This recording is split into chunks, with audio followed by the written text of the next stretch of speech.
This is a Honda 600 Coupe and late model Honda 600 sedan carburetor. Typical carburetor used on those two cars.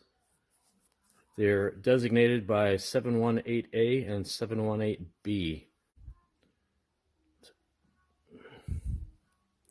718B is what this one is. And typical carburetor, and if they've been sitting a long time like this one, you should take it apart and at least clean what's inside the bowl and see if you can get it to run again. But a thorough rebuild is what I'm going to be doing on this carburetor. So when you see this carburetor and I'm done with this carburetor, it's going to be the same carburetor. So most of the carburetor is screwed together with Phillips head screws. And you would normally would use a number 2 Phillips on most of them, and sometimes a number 1 Phillips. The number 3 Phillips, the only ones I've seen on the carburetor are in this boot here.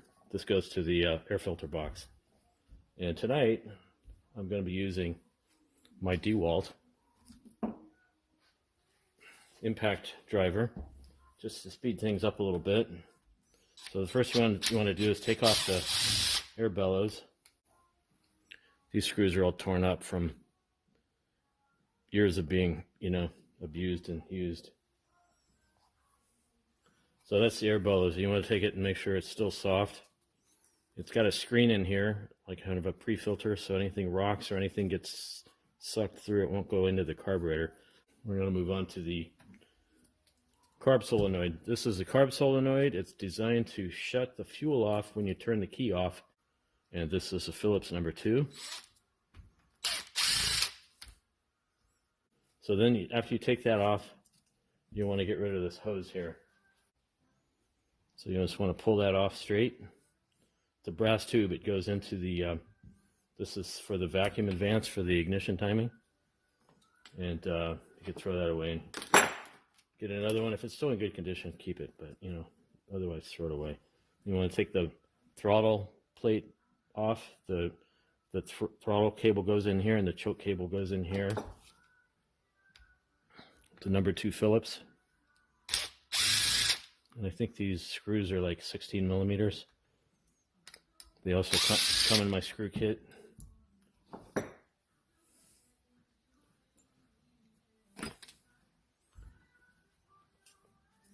Then you want to take the dome off, number 2 Phillips.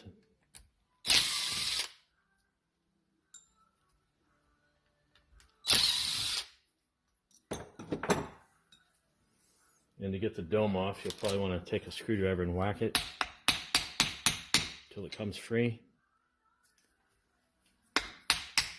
instead of prying it off. Might be frozen together, who knows. This one doesn't look too bad.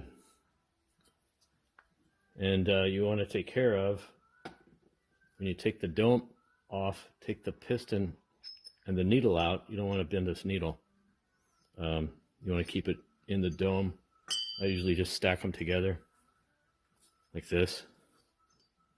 And you're gonna clean this later anyway, so if it doesn't go back in there, don't worry about it. It's gonna get cleaned. And this is the spring. When you put it all back together, don't forget the spring.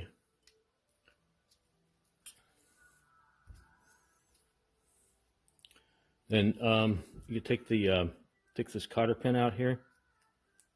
It's a tiny one. You want to pay attention when you take it apart. It's the linkage, and then it goes through, and then there's this little washer here that goes on.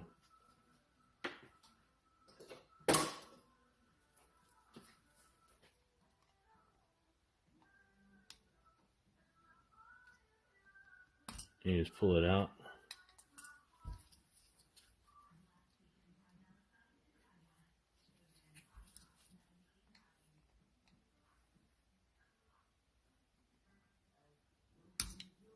Right, you can throw that away as well.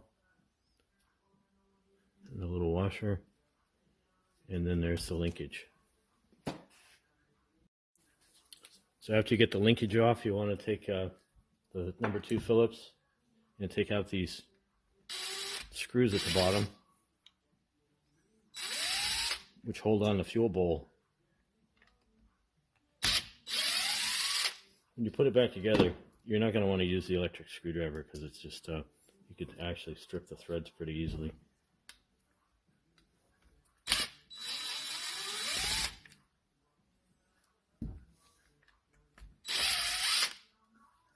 And the fuel bowl is going to want to fall off by itself because it's spring loaded. There's a spring that holds the two jets in the center of the carburetor. So when you take it off, just be careful, and then you want to look at it on the inside. You'll see this one's got not too much dirt actually, and it'll be easy enough to clean. And inside of here is where the accelerator pump is. So to take the two jets out, usually all you have to do is grab the jets like this and wiggle, and then the whole thing will come out with two jets and the holder. And sometimes the big jet, the main jet, is a 150, and sometimes it's a 160, and they're marked with the size after you clean them on the edge right here. And the idle jet, or the pilot jet, is usually a number 92, and it's also marked on the side there.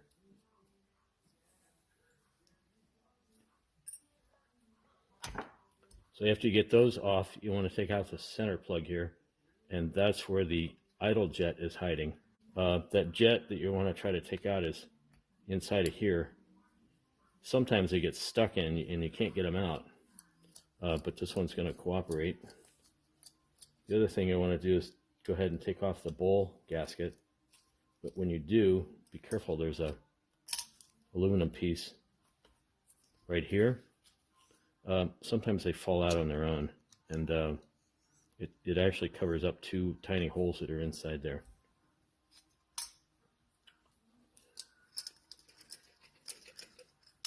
So when you turn the carb over, sometimes the idle jet will fall out. Sometimes you actually got to bang it out. So the next thing you want to look at is the pin that holds the float, and you want to see which way the most of it's sticking out, and then you'll want to drive it out very carefully because these pieces will actually break off. So you can see on this one it's sticking out more on this side. Pop rivet's a good size for driving that thing through. Sorry about that. And you want to get a tiny hammer. So anyway, here's the pop rivet, and I just take it and set it on there.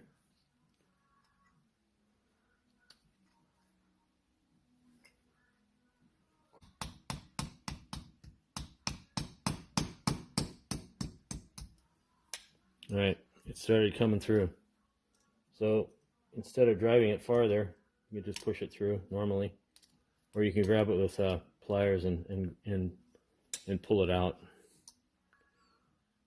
But you want to grab it near the edge because it's actually an axle for the for this. These are phenolic. The older carburetors have hollow floats that can sometimes get gasoline in them, and then they sink. Here's your float valve, and if you're going to reuse it, you want to take a look at it under the magnifying glass and check the shape of the tip here. And when I rebuild carbs, I usually replace this with the newer style part. And then the seat, float valve seat, and is held on with this bracket, which is number 2 Phillips. So take that out. I'm trying to do this without getting my hands in the way.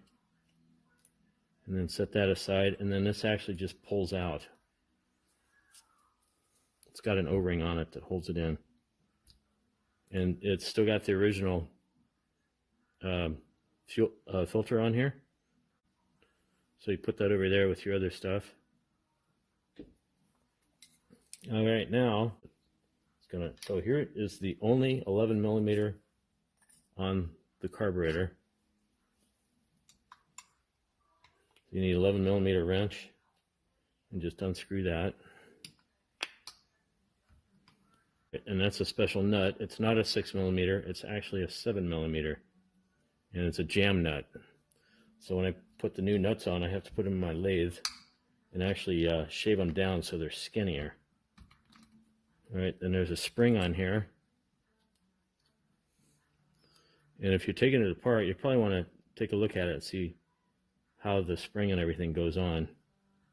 So the spring goes underneath this keeper here, and then this piece goes on the carburetor on this nubbin here. And that's the this is the throttle side, and this is the choke side. All right, so the next thing you want to take apart is anything you want, actually. I mean, it's just a guideline for how to take it apart, but you can probably do it in any order you want. And then, so this is the fast accelerator.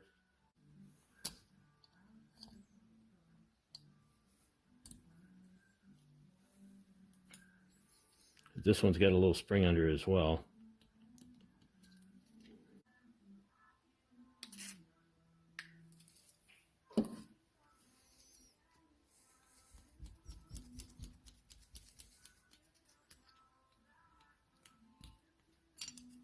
All right, so there's that one, and the spring. And the spring on this one is kind of fragile.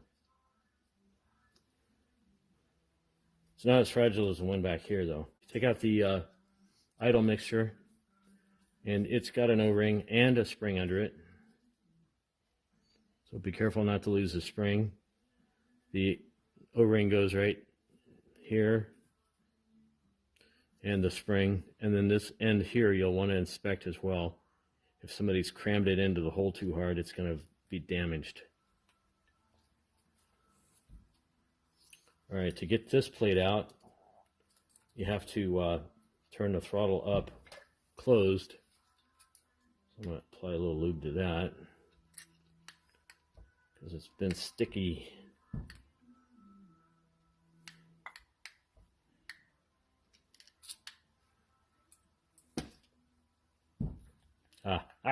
There we go. All right, and you use a number 2 Phillips screwdriver on this one.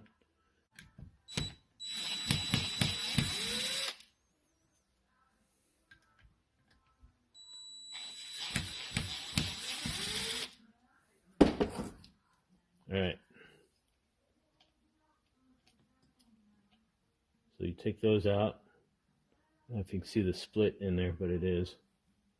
Split screw. And then when it's this way, you just pull this butterfly out straight out like that. So that's the choke plate.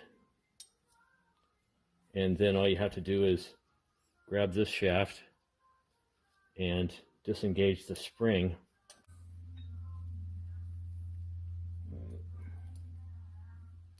There we go. Now this one is difficult. It's got a hog ring on it. It doesn't have any open ends on it, so you can't grab it with. Can't grab it with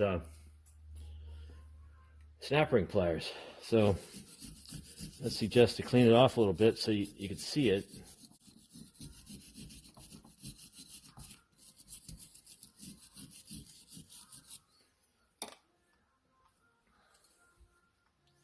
And then all you're going to want to do is dig a screwdriver underneath it.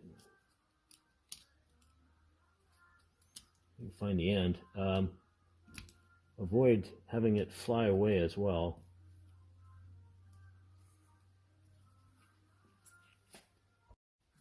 Ah, look at that. I'm under one side of it. Okay, now it's disappeared. Oh, there it is. That's how tiny it is. It's smaller than a dime. Way smaller than a dime. And then this one here, so then you just lift this one off, and there's another spring under this one. And that's your choke. All right. So my jet is still in there, and you cannot get to it from inside the carburetor. So a lot of times I'll just take a big screwdriver and whack the top of the, there it is, fell out. So you can see how tiny that thing is. It's about an inch long, and God, I don't even know what thread that is. So you want to save that one. And then there's two more in here. And this other one, let's put some lube on that one and see if we can get it out of there. Because what's going to happen, I don't use carburetor dip. I stopped using carburetor dip. This is the gasket that goes underneath the piston on the top of the carburetor. Goes right here. And you get a new one of those as well. So I don't use carb dip. I stopped using carb dip. I actually sandblast my carburetors. And I know nobody wants to hear about it, and they'll say, oh, you can't get all the grit out. But I do, and have never had a problem in the last 20 years. Let's try to drive that one out. Sometimes they'll just push out. Sometimes they use a ballpoint pen and they push out. But you want to not damage this one here. Up. Look at that. Popped right through. Got lucky.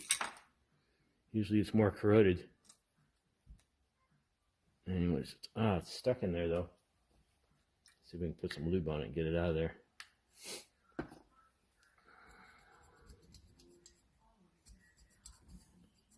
But the good news is, I got new ones. So it's a matching set. It's the tube, emulsion tube, and the needle, and it's a matching set. I had them made by a leading manufacturer in Japan. And then this plate here with the kidney-shaped gasket, it's held on with a number 2 Phillips. So you take that one out.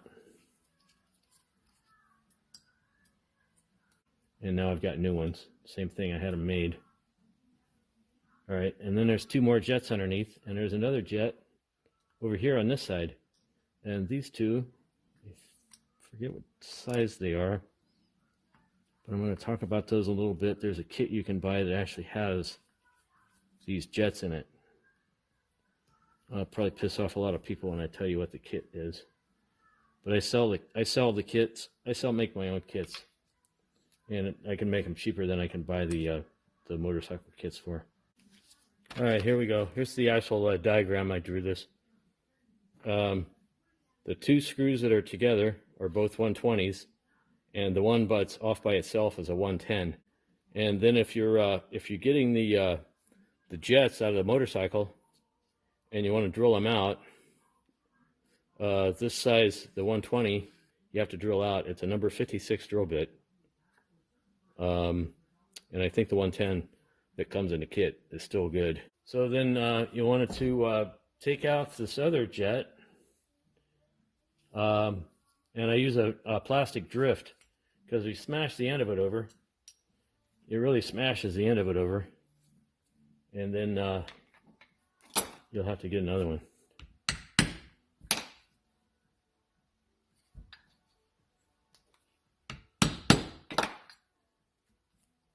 Let's try it with a ballpoint pen. So you take the ballpoint pen, you turn it upside down.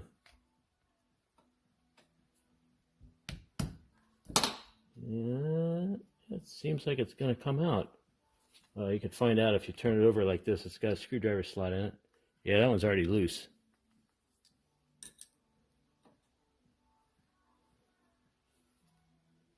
So you could take a drift punch or a Phillips screwdriver that's the right size. Sorry, let me keep bumping you like that. And you just push it through like that and pull that out. And this one's similar to the Honda GL1000. I think straight out of the package, you just use it. You don't have to drill any side holes or anything in it. All right, so now we've got almost an empty body. And, oh, there's that one thing left. Let's see. Sometimes I can get it out with a Phillips screwdriver. There's one that's busted the tip off. It used to be a screwdriver. You put it in there like that and wiggle it around. Looks like it's coming out. There it goes. If you lose that, I don't know where you're going to get another one. I don't have any spares. I'd be making some. All right. Then what you want to do is, they tell you to avoid taking off the throttle plate because it's supposedly precisionally installed. Precisionally. But we like to change the throttle shaft seals. And there's one on each side. I think the original ones were, some of them were felt. Although somebody's going to disagree with me. They might have been rubber. So you want to get this snap ring off of here without it having to fly across the room. I can see it.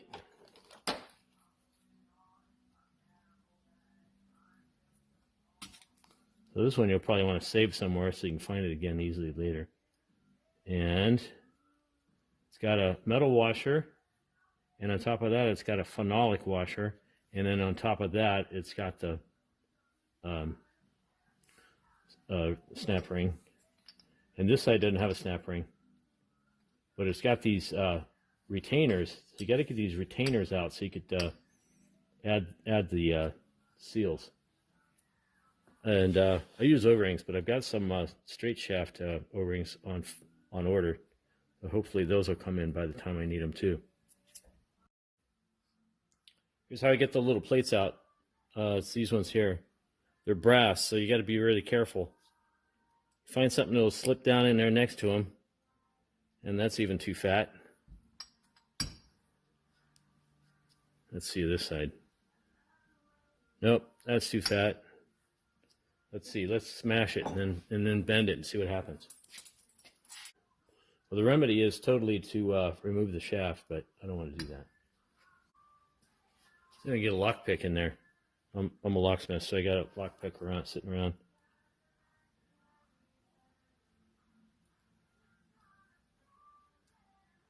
No, that's going to bend anyway.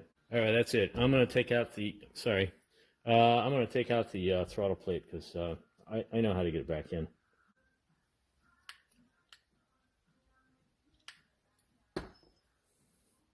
Don't try this at home.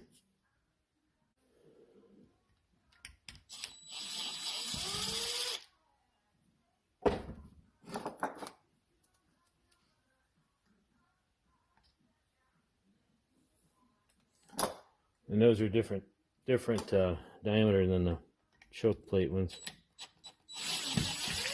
Look at that. It's like uptown. And this one, just like the other one. And when you take this one out, it's got an angle cut to it, so you're going to want to put it in the same exact way. So you take it's got a marking on one side. This one, something 93. Looks like a carburetor marking for KeiHin. So it's got the KeiHin 93. That goes toward the front of the car. And there's nothing marked on the back. But you can take that and clean it. And these are cut, so you only get to put it back in one way. It's not going to go the other way. And then you just slide out the throttle shaft. That. And this is only going to go one way. This is the side the screw goes on through this way, and then it bends over on this side. So it's only going to go one way.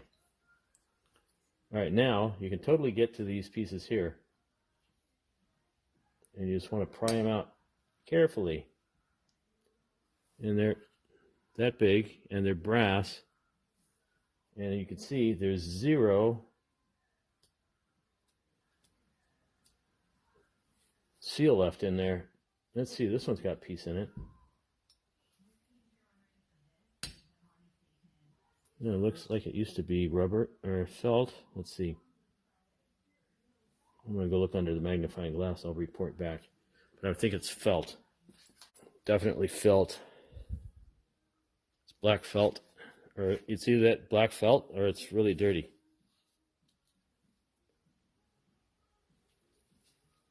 but it's worthless to me. So we'll put new ones in. And then right after this, I wouldn't take this out, even though this one's already partially out. Okay. All right. So then that's the body stripped completely. And then from here, it's going to go into the sandblaster. I used to use 60 mesh sand, which is extra fine, and then it would be even broken down finer than 60 mesh. And then I'd wash it out with soapy water. But now I actually boil them on the stove to clean them up and get all the sand out. And I have some videos of Izetta carburetor that I boiled. So the bowl, you're never going to want to sandblast. You're only going to want to take it apart and clean it. And I'll show you why in a moment. And there's one of these little tiny 1mm cotter pins on here. You just pry the ends over and then squeeze them together, and then spin it around and pull the cotter pin out.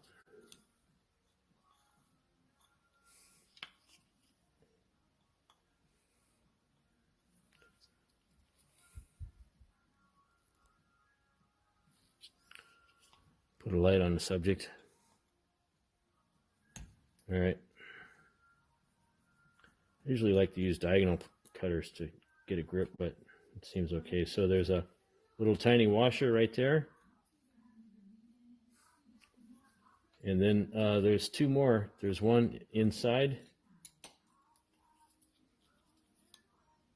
there, and there's one inside of here, and there's not one on this side. So I'm going to pull this shaft out ever so gingerly. And you could lube it if you want to make it easier. I guess I want to.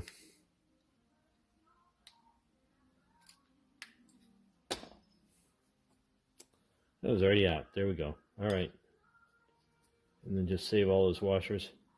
I'll probably put the same dirty washers back in. I might clean them first in some phosphoric acid or something. All right, so then the accelerator pump comes off. This one's actually still springy, but I have new ones. So number 2 Phillips.